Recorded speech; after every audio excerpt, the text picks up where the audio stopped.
તો ભારત પાકિસ્તાન યુદ્ધના જેવા માહોલ તણાવની સ્થિતિમાં વાત કરીએ તો બનાસકાંઠાના સરહદી વિસ્તાર હોવાથી તંત્ર સજ્જ થઈ ગયું છે।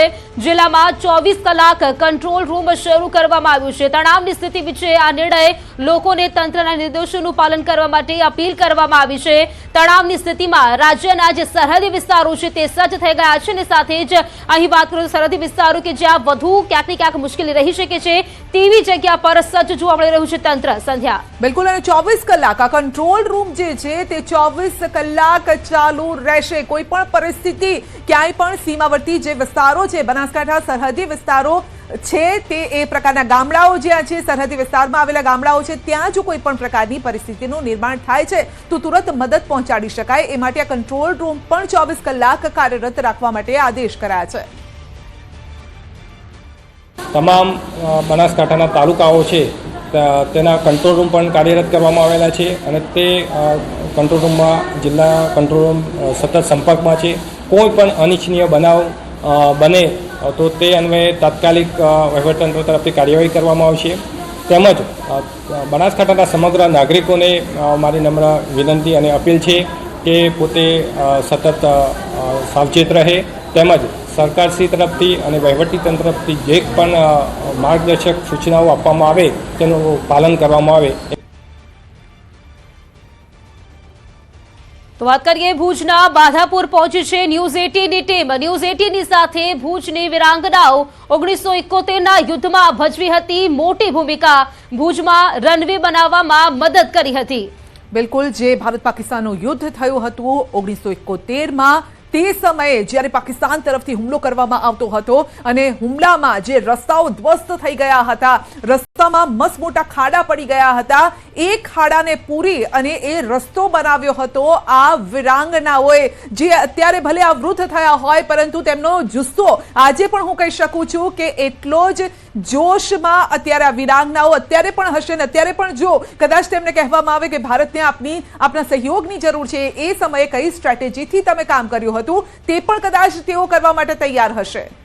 તો આપણી સાથે ગૌતમ આપણી સાથે જોડાયા છે, આ વીરાંગનાઓ સાથે તેઓ વાતચીત પણ કરશે અને ગૌતમ પાસેથી જ આપણે વધુ માહિતી મેળવવાનો પ્રયત્ન કરીશું, કારણ કે ગૌતમ એ સમયનો એ સમય હતો એ અઘરો હતો, અત્યારનો સમય પણ આમ જોવા જઈએ તો અઘરો છે। જો કે સેનાએ મોરચો સંભાળ્યો છે, વીરાંગનાઓએ કઈ રીતે કામ કર્યું હતું એ સમયે અને હાલ તેમનું શું કહેવું છે?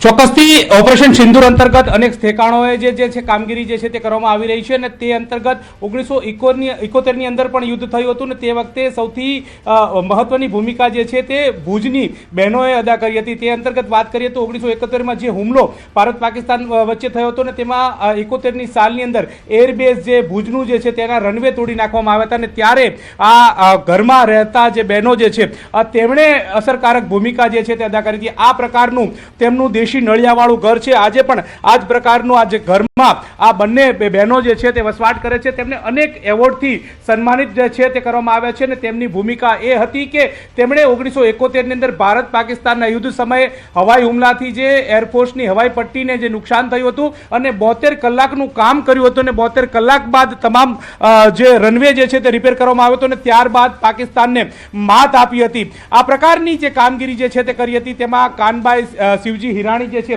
તેમણે આ પ્રકારની કામગીરી કરી હતી। આપણી સાથે અત્યારે હાલ મોજૂદ જે છે તદુપરાંત તેમની સાથે બીજા બેન જે છે તે પણ અત્યારે હાલ જોવા મળી રહ્યા છે। આ બંને બહેનો જે છે તે આજે પણ આ જુસ્સા સાથે જ વાત કરી રહ્યા છે। તેમનું કહેવું છે કે ગમે તે ક્ષણ હોય, ગમે તે પળ હોય, અમે આ કામગીરી કરવા માટે તૈયાર છીએ। સામુબેન ભંડેરી જે છે તેમની પાસે છે। આ બંને બહેનોએ જુસ્સાપૂર્વક કામ કર્યું હતું અને આજે આ જુસ્સો અકબંધ છે। તમે જોઈ રહ્યા છો કે તેમનો જુસ્સો આજે પણ અકબંધ છે। 1971માં તમને કેવી રીતે સંપર્ક કરવામાં આવ્યો હતો, તમે ક્યાં હતા, ત્યાં કેવી રીતે પહોંચ્યા અને કેવા પ્રકારની કામગીરી કરી હતી? અમે 1971માં અમે અહીંયા કને ઘરે જ હતા અને જ્યારે એક લડાઈ ચાલુ થઈ ભારત પાકિસ્તાનની ત્યારે રનવે ઉપર 22 બોમ્બ ડાલી દીધા હતા। 22 બોમ્બ નાખ્યા હતા તો બધું તોડી દીધું હતું। જ્યાં પ્લેન ઉતરતા હતા ત્યાં બધા 25 ફૂટ ખાડા ઊંડા ભોળા એ બધા હતા। तो त्या कने जे फौजी मोटा साहेब था विजय कणिका और पीसी लाल विजय कणिका भाई लक्ष्मण कणिका એને જોયું કે હવે શું કરશે આ બધું, તો એ લોકોએ બધાને જાણ કરી, બાજુવાળા સુપરવાળા ગામવાળાને કંટ્રાટીને બોલાવ્યા કે તમે કરી દેશો તો નહીં, 6 મહિના લાગી જશે. ત્યારે એ લોકો માધાપર આવ્યા.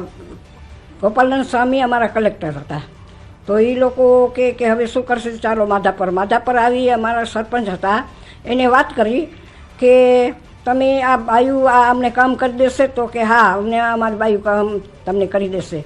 તો અમારા સાથે લીડરમાં સુંદરભાઈ જેઠા હતા, એક ડોશીમાં હતા, તો એને કીધું, જાણ કરી કે છોકરી તમે હાલશો આપણું?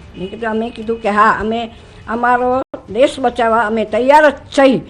હજી પણ અમે તો અમને પહેલે દિવસથી તો એવું જ હતું કે અમને કાંઈ ખાવા પીવા મળ્યું નહીં. ત્યાં ભુજના સંતો હતા, મંદિરવાળા સ્વામિનારાયણના સંતો, એ લોકોએ અમને ત્યાંથી સુખડી મૂકી અને ફ્રૂટ મૂક્યું. ત્યારે અમે ખાધું, જમતા આવ્યા અને કામ કરતા આવ્યા. ત્યારે અમને જાણ કરી દીધી હતી કે પહેલું સાયરન વાગે જોરદાર, ત્યારે તમે ગમે ત્યાં લખાઈ જાજો ત્યાં પર્યાવરણમાં. પછી પાછા બીજું સાયરન વાગે ત્યારે તમે તૈયાર થઈને કામે લાગી જાજો.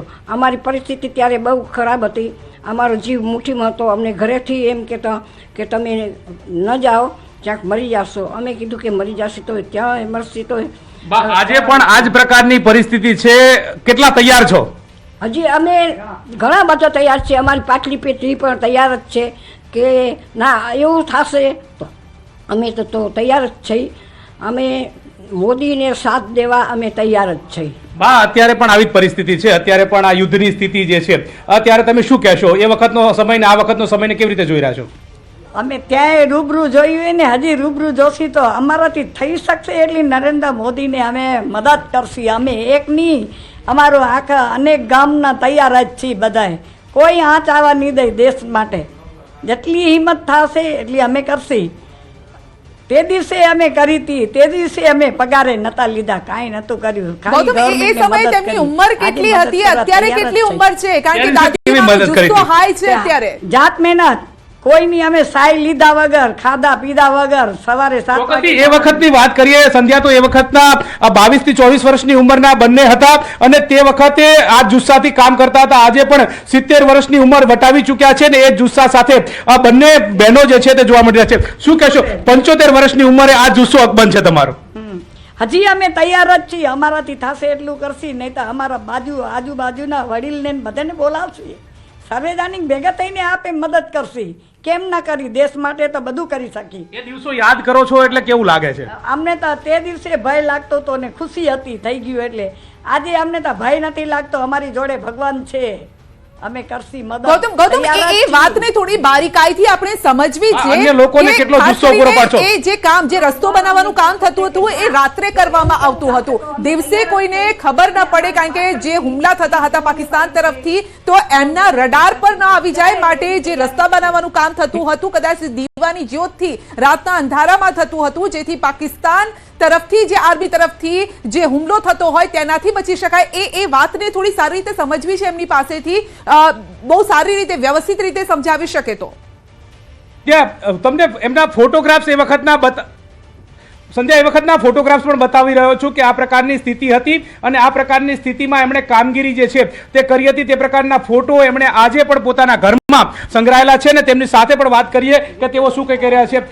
બા, એ વખતે એવું હતું કે રાત્રે અંધારું હોય, અંધારામાં કામ કરવાનું, જો થોડું પણ અજવાળું આવે તો વિરોધીઓને ખબર પડી જાય, પાકિસ્તાન વાળાને ખબર પડી જાય અને આપણું કામ જે છે તે અસરકારક ના થવા દે, આપણે યુદ્ધમાં સફળ પણ ના થઈએ. એ વખતે કેવી કામગીરી કરી હતી? એ દિવસો કેવા હતા? આજે યાદ કરો છો તો કેવું લાગે છે? અમને એ યાદ કરી ત્યારે તો એવું જ લાગે છે કે ના અમે કામ કર્યું, બહુ જોરદાર અમારો દેશ બચાવ્યો. અને અમે 7 થી 7 સવારે 7 વાગે જતા હતા અને સાંજે 7 વાગે આવતા હતા અને કામ કરવામાં તો અમે મશગુલ જ હતા કેમ કે અમારો દેશ બચાવવો હતો. અમને ગમે તેમ કરીને અમે 72 કલાકની અંદર રસ્તો રિપેર કરી અને 8મે દિવસે પ્લેન ચાલુ થઈ ગયું. ક્યાંથી માટી લાવ્યા? એ વખતનો રનવે ખરાબ થઈ ગયો તો કેટલો તકલીફ પડતી હતી કામ કરવા માટે અને એક તમે અસરકારક કામગીરી કરી.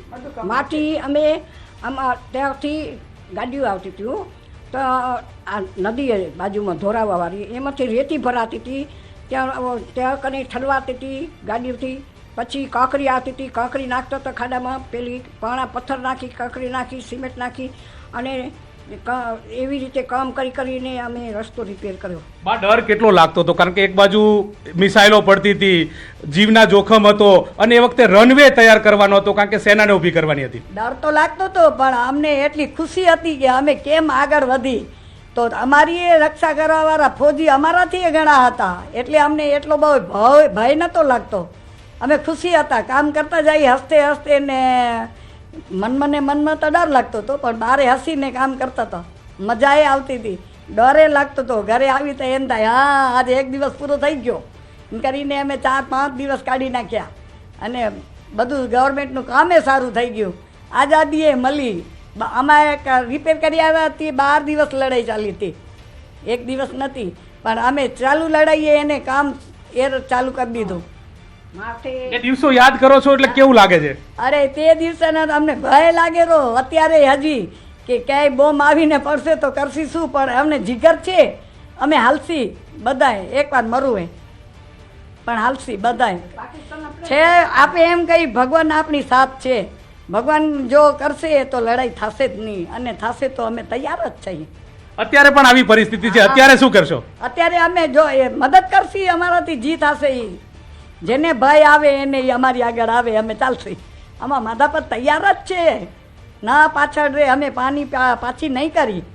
તમારો જુસ્સો કેટલો હોય? આ મહિલા શક્તિને સલામ છે.